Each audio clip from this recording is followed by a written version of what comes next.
En regardant, puisque j'avais numérisé le langage basique, le binaire fonctionne avec des 0 et des 1. Donc même si vous prenez une micro SD avec deux barres, le 0 et le 1, vous pouvez numériser tous les caractères du clavier. Et les autres barres du micro SD, les étages correspondent à toutes les données d'un disque dur. Donc, ce que je veux vous dire, c'est qu'avec une micro SD, on peut faire plusieurs terras ou taux. Avec plusieurs calculateurs sur les micro SD, on le peut avec des processeurs optiques. Parce que les processeurs optiques calculent la vitesse de la lumière. Et pour se balader d'un étage à un autre, plus toutes les données de tout le message, il faut aller très vite pour pas que ça soit obsolète.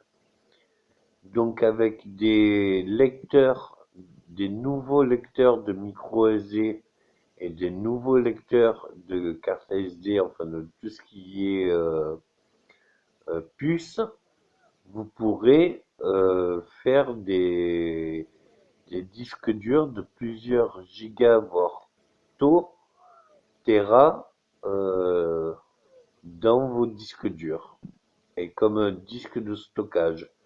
Ce que je veux dire par là, c'est que tout ce qui est à tablette ou autre, au lieu d'être entre 16 Go ou 32 Go ou 64 Go pour des tablettes, vous pourrez faire des disques amovibles de plusieurs taux, ce qui vous permettra de mettre des systèmes d'exploitation dessus et de faire des tablettes qui ont les mêmes caractéristiques que les ordinateurs portables.